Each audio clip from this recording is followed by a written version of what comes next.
দুপুরবেলা গাছের ডালে দেখো চড়ুই পাখি। তা আমি যে বেলকনিতে গাছ লাগিয়েছি সেই গাছের ডালে কি সুন্দর পাখি বসে আছে। তো কেমন লাগছে দেখতে অবশ্যই জানাবে। তো চলে এসেছি বন্ধুরা আজকে দুপুরে রান্না নিয়ে।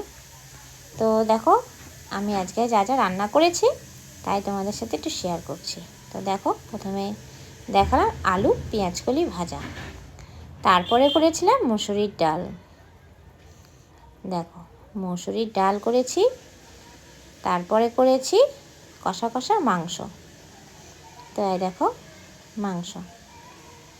মাংস করেছি, গরম ভাত করেছি, আর এদিকে করেছি মাছ ভাজা। তো এই দেখো চাপিলা মাছ ভাজা, তোমরা কি বলো জানি না, আমরা বলি। তো সেই মাছেরই আলু বেগুন দিয়ে মাখা মাখা তরকারি। তো কেমন হয়েছে আজকের দুপুরে রান্না অবশ্যই কমেন্ট করে জানাবে। তো দেখা হবে, বাই।